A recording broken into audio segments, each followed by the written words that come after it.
Molded by a harsh existence through a nomadic lifestyle on the Kali Plains, the Yadakk became merchants famed for their elaborate trade network. These jovial merchants are always ready for a good deal, great stories, and a life full of adventure.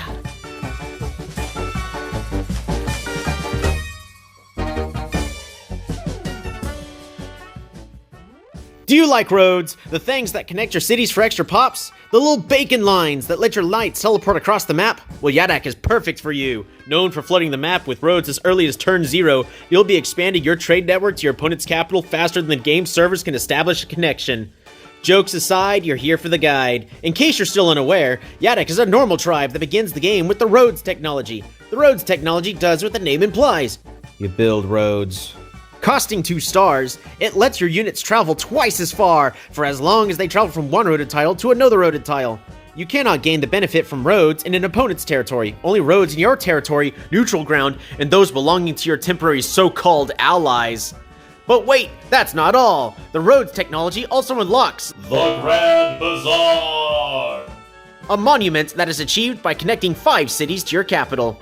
You'll know if a city is connected by seeing if this little triangle symbol is next to your city's name. Yadakk's map generates in a way to support their fast expansion tendencies. They favor extra fruits, while having a reduced number of forests and mountains. With this in mind, you'll find yourself frequently starting the game picking up the organization technology, although if you're lucky, you could still sometimes go with hunting.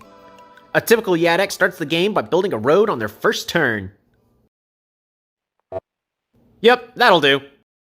Placing your first road requires you to identify where 2 nearby villages potentially are, so you can build towards them with 1 road. Move your first warrior out to find the first village, and in most cases, train a second warrior.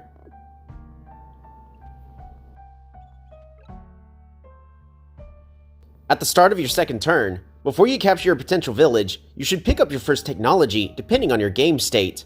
Research whatever resource all of your cities have in common. In most cases, this will be organization. Finally, it's time to start leveling up your cities. Try using your roads to level your cities, as it's usually a cheaper way to get population for both your capital and the connecting city. On smaller maps, you might want to consider training a safety warrior first though, to both defend your first city and to expand on future turns.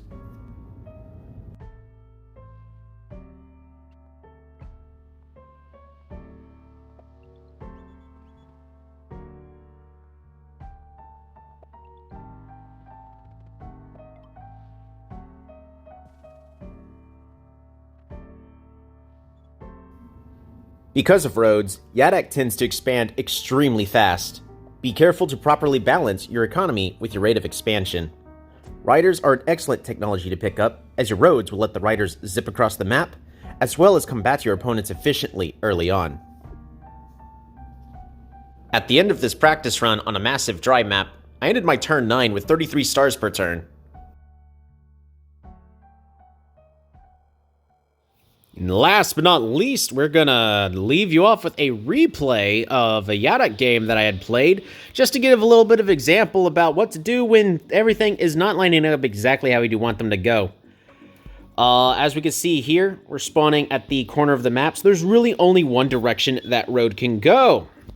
So having the road go off to the northwest, we're gonna be sending our warrior towards the center, training a second one, and boom, look at the, wait a minute. What kind of terrain? Oh my god!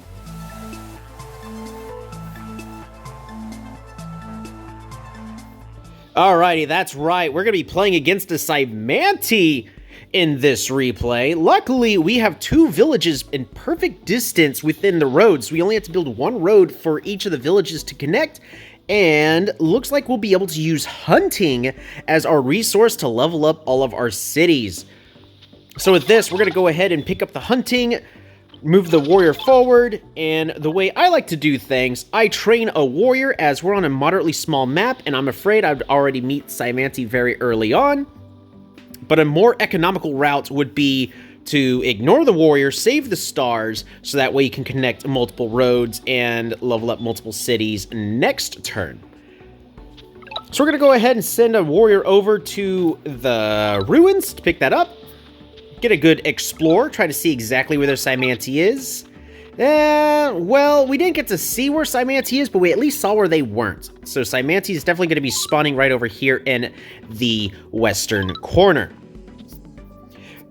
Moving the warriors out, doing a little bit of roads work, mostly trying to focus on economy right now, even picking up fishing, because it looks like we've got a big lake here in the southwest quadrant of the map. In just a moment, we're going to be using roads to not only connect these cities for population, but to be moving our guys forward even faster than what Cymanti could traditionally keep up with. So the beautiful thing about roads is you can expand faster than what the enemy typically can, with the downside of your economy usually falls behind. And that is why it's usually a good idea, if you can, not to train that warrior, but instead save the stars to focus on economy. Luckily, in my case, I am not punished, and I don't get to worry about fighting Cymanti. So we're going to road the warrior over to immediately pick up the village. So if I have to, I could fight it with climbing tech, but that is not necessary. So we're going to be able to pick up those ruins as well. And a boosted warrior right off the gates. They already have climbing. So I'm going to finish going with the full economical route and pick up mathematics, as instead of going with the traditional organization farming route, looks like we got plenty of trees to go with mathematics, also allowing us to really use this lake to our advantage and set up a choke point here right at the mountain with a well-placed catapult. All this land right over here on the eastern corner of the map is going to be mine. All I'm going to have to do is mostly contain the Cymanti player, and we should be able to pick up the map advantage.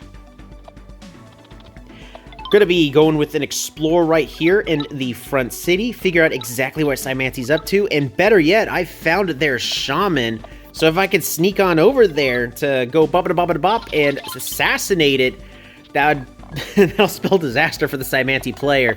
Immediately, they're going to be picking up their first centipede. Really ready to put pressure onto the front line. I looked away, but thanks to roads, we're able to level up our capital quite early on onto turn 10. Notice, not using mathematics or anything, this is just the power of roads that gives your capital a lot of free pops, assuming that you connect all of your cities to it. With that, we have been able to. Not only does this give us the benefit of getting a giant right here on our capital, but that gives us the Park of Fortune, allowing us to giant up one of our front cities. And we're going to take full advantage of that right here on this front city, sawmill, and boom, there is the frontline giant. Frontline giant with a backline catapult to support everything. The enemy is sending in the centipede to establish full pressure. And now with 2 centipedes on the front line, we're going to have to see if these warriors are going to be enough to deal with this centipede. One segment's already been dealt with. And there's a second segment right off the gates. As well as a segmented centipede. Really a bad spot a lot of players will find themselves in. However, using the catapult, unfortunately not able to shift it off of the city. There's not much that can be done, but we're killing off one of the centipedes just fine, while having to get sieged on our gianted up city. There's nothing that we can do to stop this siege. However, we're applying pressure to this city right over here, as even though they could unsiege it, there's not too much else that they're going to be able to do. So the enemy's actually going to use their shaman to get a full free conversion and heal up their units and get ready for a really powerful boosted turn next turn. That allows me to set up a couple of catapults and archers. Now here's the question, why am I not going riders? Well, at this moment, I saw that the enemy is going with Psyche, and we're going to be fighting for this center lake. So if I can get at least one boat onto there, archers are a better answer than riders are when fighting on a lake like this. However, riders would easily be able to deal with this backline segment, whereas these archers have to take a couple of turns just to get over there. But thanks to the power of roads, every single one of these archers are, except for this one with the mountain away, are within, actually no, even this one. All of them are within range of this centipede, and they'll be able to do something about it. Meanwhile, my giant back here is just dealing with everything one unit at a time. They picked up the Defender's technology. Good old strategy, so that way this giant will not be able to siege this city on its own. But there's nothing I could do to stop this siege right over here yet again, as they decided to be aggressive with their centipede. Centipedes, hexapods, and psyches are now coming straight at my doorstep. However, the power of archers and roads and catapults were able to deal with the second centipede just fine. Connecting all of these cities up, we're gonna get yet another giant in that in the capital. So sure, we're gonna be losing one city on this front line. The enemy's gonna be picking up one city here on the on that one dotted island. They're getting over to that catapult, being able to get the kill, but at a certain point, there comes a moment where you have too many archers for the enemy to deal with. And we're gonna start seeing the roaded warriors, archers, being able to ping off all of the enemy warriors. Our warriors getting a well-defended spot. We're getting onto the water with the power of sailing technology. Again, a lot of this is thanks to the power of roads, and Yadakk gets access to all of this right out of the gates. The giant goes in for the counter siege, so that way we can take our city back. The enemy picks up construction just to get rid of all of the buildings to absolutely destroy the research and economy. But at this point, they spent all of the resources just to hurt the economy of mine. And they have absolutely nothing. We are charging in with all of our archers. We've trained another catapult. We've got two giants here on the west wrapping around. We're going to be 100% sieging their one island city thanks to this catapult in a well-located location. There's no psyche that could do anything about it, as the archers were able to clean them all out. And at this point, that is when the Saimanti player taps out. So sure, normally go riders with Yadakk, especially against Saimanti, but because of how this map ended up going, I ended up deciding to go with archers, and it worked out in the end.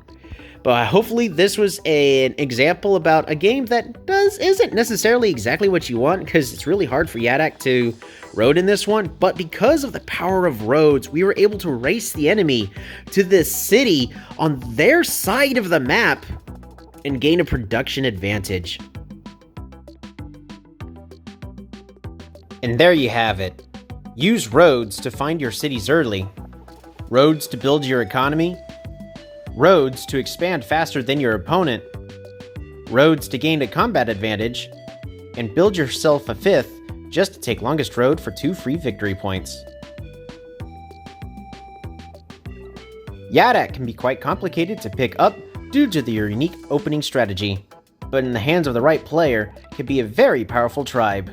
I hope you found this guide useful, and see you all next time.